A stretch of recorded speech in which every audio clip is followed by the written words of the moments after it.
All right. Do. Yeah. You don't need to be a serious collector to get into cards. Market Movers makes it simple. Just take a picture of any card and instantly see its value, sales history, and add it to your collection.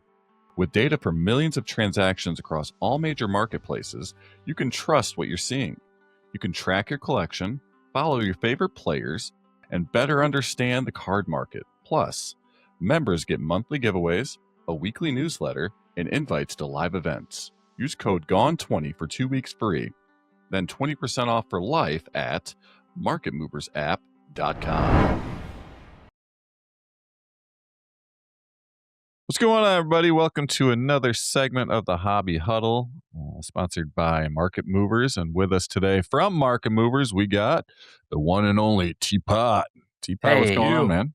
What's up, gents? Good to be back. Happy to be here. It's good to see you. Always good to chat with Nick. But when we can get a T-Pott sighting, that's always a bonus too. So absolutely, yeah. What's been going on with you? How's Nationals and all that? We've been enjoying the content that you've been putting out. So yeah. Thanks. July was a crazy month, really crazy. Mm-hmm. We announced we are opening our second Cards HQ location in Metro Detroit in Orion Township by Great Lakes Crossing. So that'll be awesome. Cool. Yeah. That's actually happening in November. Wow. Is the target anyway. And then we had, so we're of course planning for that.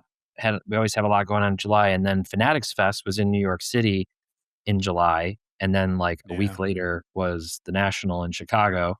And so I was gone from my family for like a combined 15 days or something like that of the month. And it was fun. It was really fun. Very exhausting. By the end of the National, I was just, all of us, I mean, we just were shot. We had nice team dinner and everything, but yeah. And then I took a little family vacation, shot up to Michigan for like 5 days to meet the family up there. Took the 13-hour drive back home, and then just back at it. So it's been a blur. The summer was a blur. Wow, yeah. And we've got baseball season, heading toward the playoffs. Probably. Yeah, we're inching closer here. Yeah, we're getting close to September. I'd say we're about 5 weeks or so left in the regular season here. Definitely playoff pushes are on. I mean, it's up for grabs, especially in the American League with just how bad the American League is in general. I mean, there's teams under 500 that could potentially make a playoff spot. We're talking about that a bit on the show. Yeah. But hoping to take a look if you have a list of some, players that are making that playoff push on their teams, and just taking a look at the market for some of those players if you can. Yeah, I do. Cool. So what I did was I just kind of took a look actually at the standings and teams that are in contention. The front runners for wild card right now, of which the Detroit Tigers have made it clear they have no intention of actually contending after getting our hopes up like crazy. They did. Yeah. Man. It's been a very depressing last few weeks in that regard. But so I'm looking at the last 30 days here just to kind of see, okay, who's been maybe hot over the last month. PCA has been hot most of the season since he really started to turn it on. But George Lombard Jr. obviously got the call up for the Yankees. Yeah. Anytime a Yankees prospect gets called up, their cards go up. They just it's just kind of a universal law that right alongside gravity are sure things. Matt Olson, he's continued to, he's kind of turned it back on. He's up 20% over the last month. Wilyer Abreu, Kate Anderson got the call up for the Marlins or for the Mariners, and he was solid. I think when he gave up 3 runs or something, maybe 4. They kept him in too long. He was scoreless through 5, and then he had a rough 6th inning. Jordan obviously looking like he's gonna run away with the MVP, especially after Dingler has fallen off the face of the earth over the last month. Miguel Vargas, maybe one of the more like underappreciated guys in the hobby. His cards just don't get any love in spite of the fact that he's been very good. And I'm going to keep kind of scrolling down, see. Saw a really interesting little reel from Just Baseball about Chris Sale, like, really positioning himself to go down as one of the 10 best left-handed pitchers of all time, which is he just continues to be fantastic here in Atlanta. Caminero, Chandler Simpson's an interesting guy, just like he doesn't get a ton of love. He has this year more. He's so against the grain, like even more so than a guy like Luis Arias, who like was actually hitting for hits for contact. But Simpson's just out there like blazing down the base pass like Billy Hamilton was a decade ago. And he's a guy that right now I don't think gets a lot of love, but like if Tampa does some exciting things in the playoffs, I could see him be getting like a little cult fan favorite like buzz. You know what I mean? Not sustainable, not going to carry through next year or anything probably, but like, oh, watch this guy like, bunt for 2 singles and then steal 4 bases or something. Yeah. And, people are going to get really excited.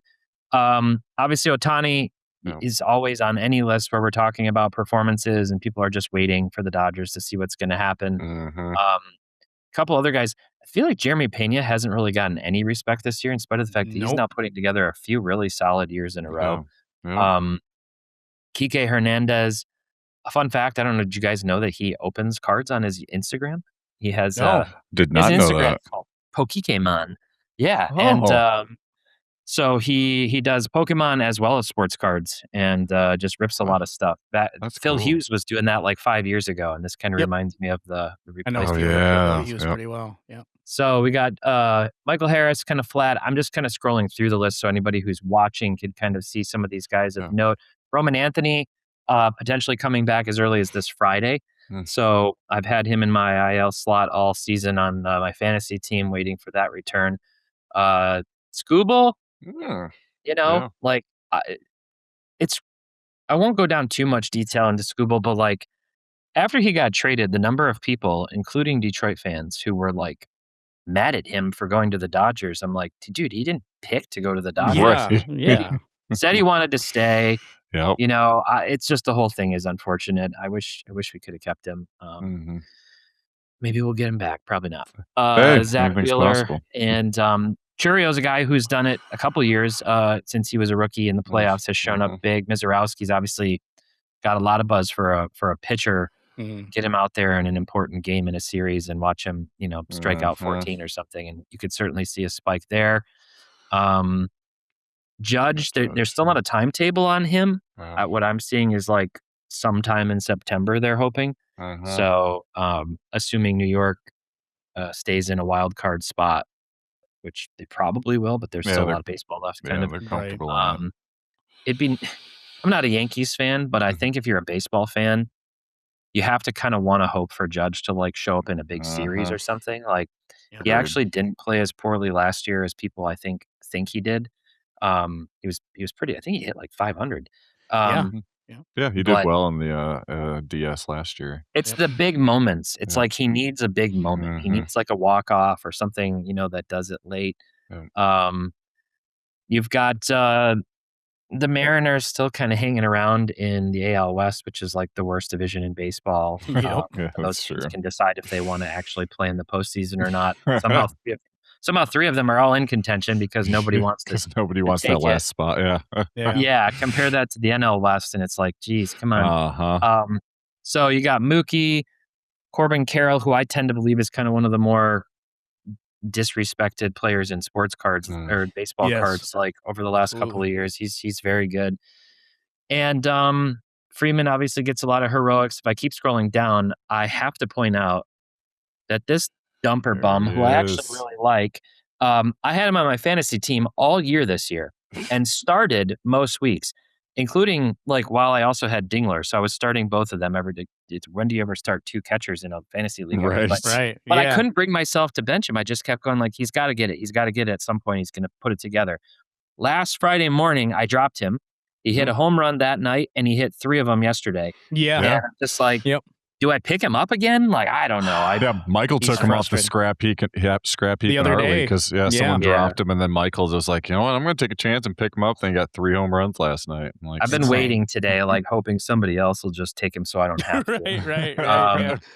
But a couple of guys that I didn't mention. I mentioned Kike Hernandez, Muncy, Schwarber. Those are like the guys who just have like a knack for showing up in the playoffs, having a big moment. Like they kind of get in the mix. So you got Raleigh, Murakami. I mean, the White Sox, what a story this year, in that division. And if he or any of these other guys, Colson Montgomery, if those guys can show up in a big series for the White Sox, you got to imagine their cards are going to spike. So as I scroll through this list, I thought maybe you guys could let me know who stands out to you. Who do you think, do you have a hunch? Like somebody's going to kind of show up big time and we can actually drill in and look at some of their cards more specifically.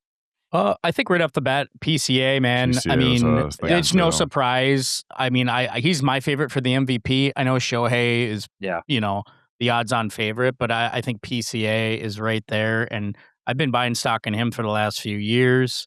I know he had an up and down season last year, but I mean, he really put it together this year to become a star with Chicago. Yeah. An absolute star. Yeah, so I can pull up one of his charts. And so one of the nice things in Market Movers is, in addition to just being able to search for comps, so like I can look up anything. I could go to this comps tab or up in here. You can just look at all the raw transactions, and I can go to like this and just type it in, and it'll look across all the leading marketplaces, all the different sales that happen, eBay, of course, and Fanatics, Golden, Heritage, all of them, all the big ones, Cards HQ data in there. But you can also chart this. And when it comes to baseball cards in particular, none of the other apps really have this kind of database where you can chart cards over time. So I can look at this PCA PSA 10 card. This is his Bowman draft. It's really his Chrome Auto out of Bowman draft. There's only 41 of these in existence, which is pretty crazy, but that's kind of par for the course from 2020, Bowman in particular. But I mean, you can see what kind of journey this card's been on over the last year. It is up 805%.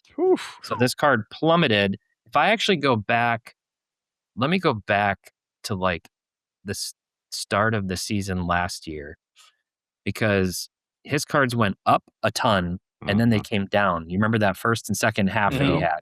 So this one peaked out at $1,000 last summer, late July, and then it came all the way down to $220.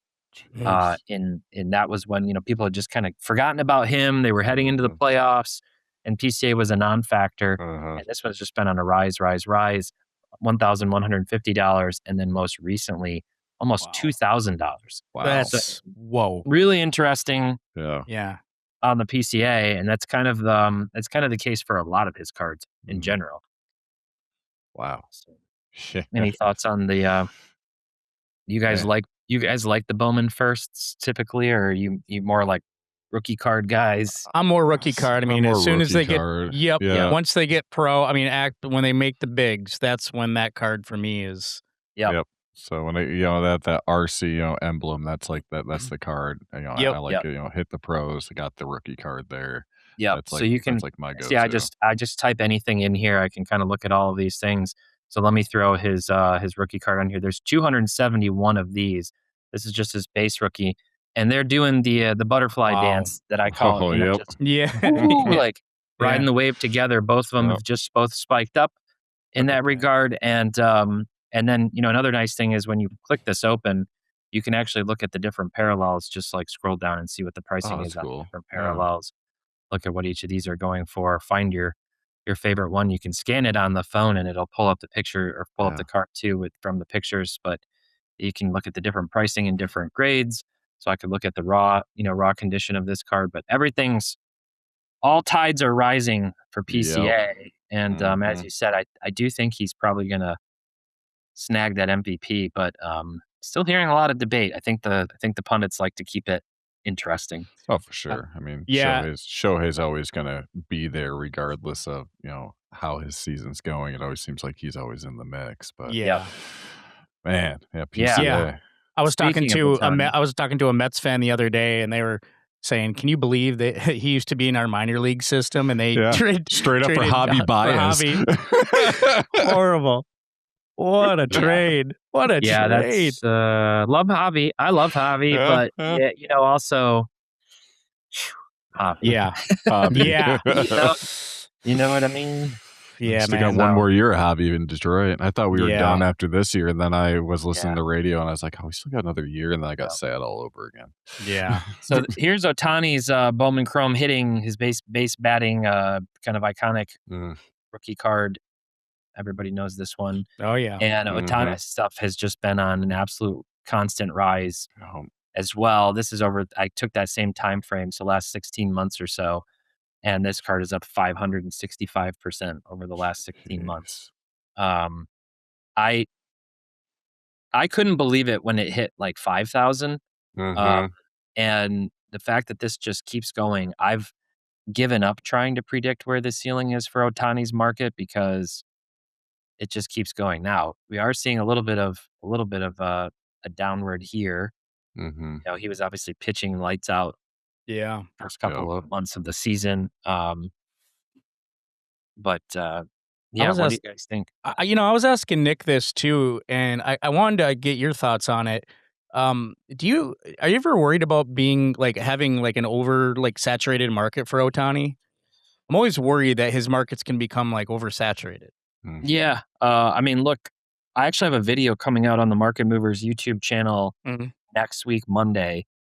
The title of which is going to be something like rookie cards are officially irrelevant. Like, oh wow, Ohtani has a ton of different cards, rookie cards. Scotty B Cards did a great video on every Ohtani rookie card in existence. Let me look real quick and see how many rookie cards. I have 3 of them myself, just from Topps. Yeah, just from the Topps. Yeah, so he's got the 2013 BBM stuff out of Japan, and then for the rookie cards, according to Trading Card Database, he has 3,396 different rookie cards just from 2018. And so he's got a lot of rookie cards. But what I'm going to talk about in this upcoming video too is like, how do you make a comparison? Like, we can do a little exercise here. I'm going to go to this price movements tool that sort of indexes all the data for different players. And I'm going to look up Ohtani. And then let's look at $7,000 to $8,000 for his cards. And then it's like, how do you decide between that rookie card and maybe like hit this BBM rookie card, that people call it a rookie card, an early true rookie card. And then this Bowman Anime, which is going for, in a PSA 10 condition, which is not a rookie card, but is a first year Dodgers card. And then, people get, and then these all aces and the all kings, of course, which have been going absolutely crazy. You have so many options that, I mean, they're obviously not making any more rookie cards, but something has to happen where we have to see some kind of sorting of the wheat from the chaff, so to speak. And the story is not over. Ohtani's still got, maybe a decade left to play baseball, and they're just going to keep pumping out cards every year. In fact, let me see how many cards they made of Ohtani last year. He had 3,754 cards made last year. So project that out times 10. Ohtani's got, let's see, overview, total cards in existence. He's up to almost 28,000 unique cards. That's not the total copies. That's like different cards in existence for him. And he's got tons and tons and tons of cards. Like, I can go to this comps screen and I can type in Ohtani. And then I can put in, let's see how many sales over $5,000 he's had in the last 30 days. And it's paginated to 80 right now. So 80 times 15, that's 1,200. 1,200 sales over $5,000 in the last month. Wow. And they're just making more and more cards of him over time. Yeah. And then they'll probably make post-playing days cards as well, which are not for everybody. But if they keep making sick, crazy inserts and relics and autos and things like, I don't know. At some point, you'd think it's got to kind of catch out. It will catch up. It will equalize. They can't infinitely go up, and I don't think they can infinitely stay up. So it's it's a little bit of a cautionary tale, but that applies to like pretty much every player who's hot ever. Yeah, but I'm glad you brought some light to that. With Ohtani, because I've always wondered. I always wondered if it was just going to become oversaturated. But you're right. The market has to figure it out sooner or later. Like, they're going to have to separate the weak from the strong ones for sure. Yep. Agreed. Anybody else stand out? I mean, I've always been a Murakami guy. I mean, from the beginning of the year, I can't believe teams were not signing him. this season, and then the White Sox super wild. It's just crazy. And then the White Sox are like, we'll do it. Take a chance on them. We'll put butts in the seats, and then turns around. Helps with their just whole like the turnaround. most home runs in Nippon history. Like, it's insane. Mm-hmm. So I love his Japanese cards. Did you see this sale on Golden? Oh, look at that! This is his Superfractor Bowman anime. So of course, it's playing. This is anime, so obviously that plays into the Japanese kind of culture thing. Beautiful card, really cool looking card, and this just sold for almost $93,000 with the buyer's on Golden Auctions. So that was a really big one. These are actually not. I guess I have to type Munetaka, but I spelled it wrong. That's so crazy. I always do that. Okay, Munetaka. There we go. So there's the red that did 12,000. Yeah, so I mean those are all selling for big boy dollars. Almost 10K for his 1-of-1 foil fractor. So and there's more to come. So his market's been the reason I think you're seeing that his prices are actually down is just because that happens a lot with rookies where their cards come out and they're very expensive. And then they come down on the chart. So if I do Murakami and I just do like if I just look at like his Topps Chrome, let's look at like his refractor, regular refractor. So this is like what you usually see, right? This is just a base raw refractor, and it starts out at like $40, and then it comes down, and then it just shows up in the data like, oh, this guy's card prices are plummeting. And it's like, well, kind of, but also like that doesn't mean his market's cold necessarily. Right. Look at it over the last 30 days. I guess there's still some volatility, but that product just came out not too long ago. So in July, actually. So that's a bad it's an incredible rookie class when you think about it. I mean, this rookie class is fantastic. It's, I mean, so good. I never knew, even at the beginning of the year, I didn't think it was going to be as strong as it was. Yes. And wow. And then you add other people in the mix the Kate Anderson and some of those guys that are coming in later, George Lombard, you're like, whoa. Like, these guys have some real upside. Great class. Yeah, obviously McGonigal's been fantastic. JJ Weatherholt, he's been awesome too. Sal Stewart. Sal Stewart. Oh had man, a really solid season.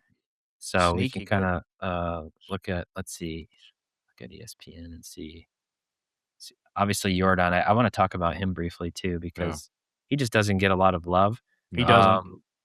So here's Carson your Bench, kind of rookie of the year favorites. Yeah, Carson Bench actually had a really good season too. Nolan McLean is hard to believe he's still a rookie. He's still, I know.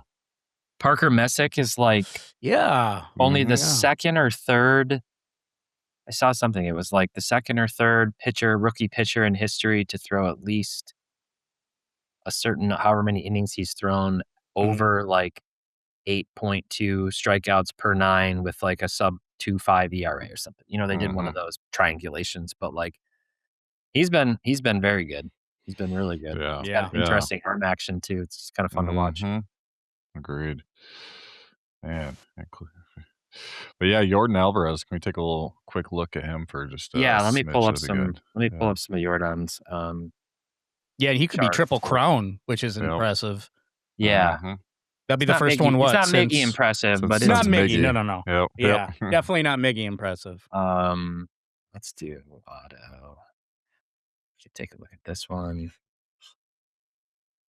So he's starting to get some heat here. I used to have one of these in, I think, PSA 10 condition a few years ago. Right, it's been like 4 years. So he's been rising.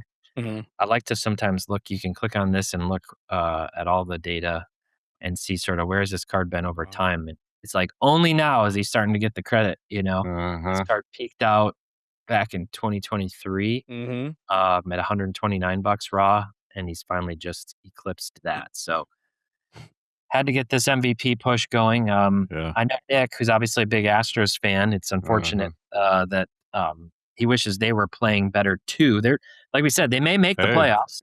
But they don't have any pitching at all. So, luckily, they're in a weak division. Yeah. But I mean, you think about squaring up against any of the other teams in the playoff. Really, I know. good luck against the White Sox or, the Rays or anything. Yeah.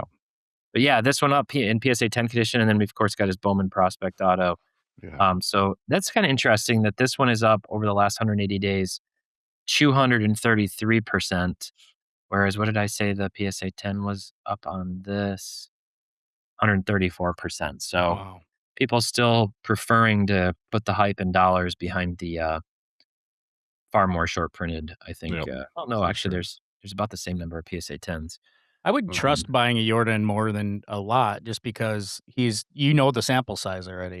You know what he's capable of. He's provided in the past. Last year was injury plagued, but this year, I mean, he's fulfilling expectations, which is really nice. It's never been a question of his hitting talent. It's always been whether or not he can just stay on the field. Right. Durability. I mean, he's kind of like our modern day David Ortiz, right? Like very much. I think that's the best comparison. Except David Ortiz didn't have calves the size of my forearm. Right. I don't know how many jokes you guys have made about that over the years, but it comes up on our baseball card podcast a lot. So he's built. Anybody else you want me to show, or I can share a few updates we're working on to Market Movers as well. Yeah, let's start talking about some updates that y'all got going on there at Market Movers. I just want to show off. So, like, one of the most powerful collection or features in Market Movers is our collection, and really, it's powered by this database of 8.3 million cards.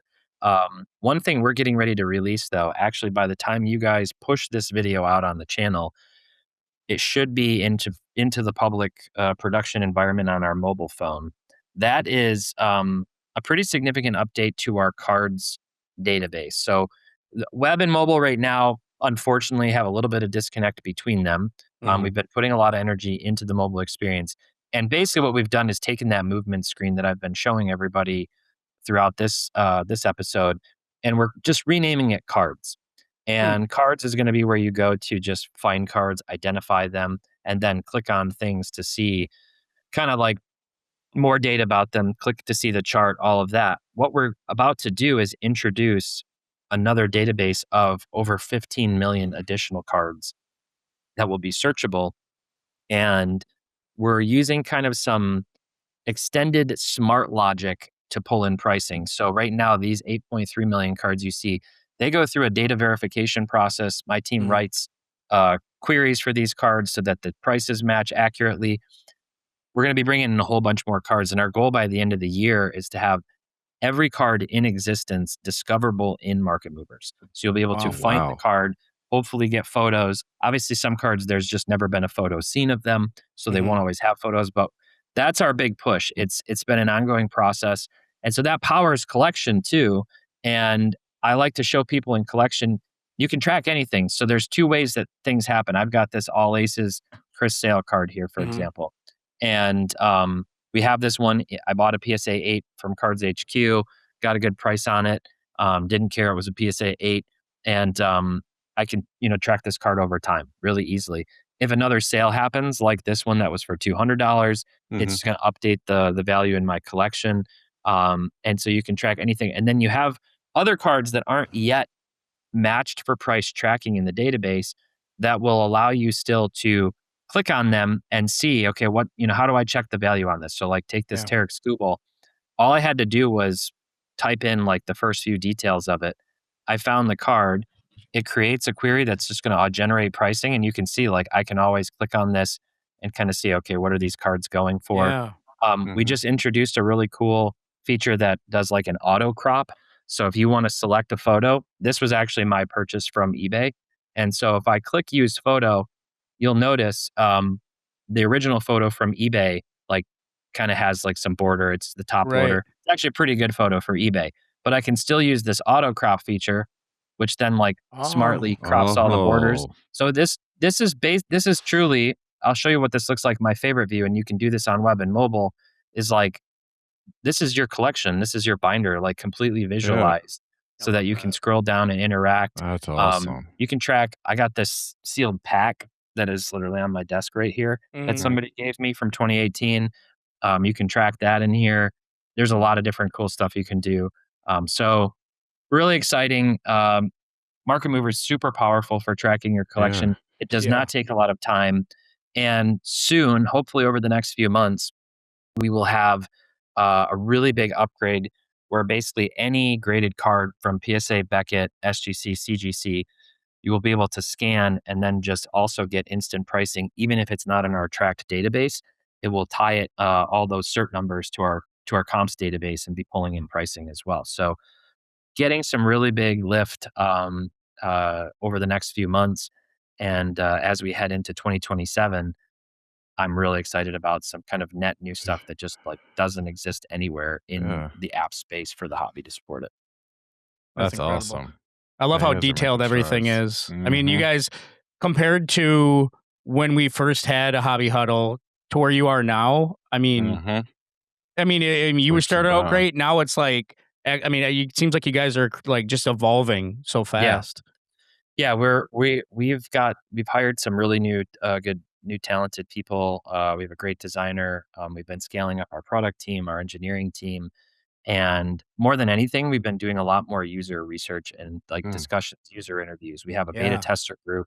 If any of your viewers are interested in beta testing, they can reach out to us. Just shoot us an email to our help box, and we'll be happy to get you into that program because we're always looking for feedback. We want to know what do people long for the most that they don't have today, and that's where we're putting all of our energy. So it's been a lot of fun. I bet. That's awesome. I like the cropping feature there. That's really cool. Just really So tightens it up. All right, cool. Yeah, well, shall we announce the winner of our monthly giveaway here? Yes, we should. Yeah. All right. Well, without further ado, Mike, you want to do any like drum roll or anything like that? You gonna throw any like I'll add it. I'll add it in post. Yeah. There we go. Well, our winner, it's a 2026 Topps Series 2 Jumbo Box. Love the Jumbo Boxes. You get a lot of good stuff in the Jumbo Boxes, even more than the hobby boxes. Yeah. The winner is Johnny Salinas. So congrats to Johnny. Be on the lookout. I'll be sending an email out here next little bit, to his email address and announcing that he has won. So check your email. Like we say that all the time. Steve's been saying that a lot the last couple of podcasts. Check your email, Check your email. Yeah. And congrats. Speaking of that. Series 2, before we wrap, I got to show you guys a sick card that has flown under the radar. And it is this Diamond Dust card. I bought this Bobby Witt from Cards HQ. These are not terribly expensive, and actually this card's gone down quite a bit since I bought it. After it came out, I made the mistake of like, see cool card, buy it. But check this out though. Like you can see on the video, the player is like embossed, and then there's actually this textured grain, like you're on the dugout, like on the card. Almost like when you used to like use a glue stick and put glitter on your paper or whatever. Like this is cool. This is some 90s vibes technology that Topps is starting to bring back. And so I bought one of these. You can get those out of the Series 2. I believe they're in the jumbo boxes. I think they're hobby and jumbo exclusive. Okay. Maybe just hobby. Incredible looking. They should be in the jumbos too. So that's awesome. Because they're super cool. That's a pretty ass card. Yeah, it is. Very cool. Well, T-Pott, this is always enlightening. Always great having you on here. And, keep doing what you're doing. We love you folks over there at Market Movers. Keep up the great work and keep putting out the cool content too, man. Love seeing this stuff. Appreciate it, guys. All right. Always great to have our Hobby Huddle interview there for the month. Great segment as always, and it's good to see T-Pott again. It was. I hadn't seen him for the last few months, so good to have him on the show. And we said it in the interview. We say it before. If you did win the drawing here, check your email. All right, if you won that jumbo box, just check your email. All right, please check that email. Check your spam. Really, Steve's looking directly into the camera saying, we just want to get this stuff away. We just want to get this stuff away, please. All right? It's a PCA, man. It's a PSA. It's like, look, check your emails. Check your email. It is. So please check your email and look forward because we'll do more giveaways here in the future. Yes. But check that email, and I look forward to our next Hobby Huddle segment next month. I do too, man. Check your emails and go check out T-Pott's podcast as well. Fucking very informational. If you're a collector, it's a go-to. You need to listen to it. It's one of the better ones out there. Agreed. Agreed. So with that, shall we get the candles out and celebrate a birthday? Let's do it. All right. Well, looking online at this guy's card, I easily, as we record here on August 24th, I could have went for the low hanging fruit and went with Cal Ripken Jr., but I said fuck that. I'm gonna go with a guy who probably don't get talked about a lot.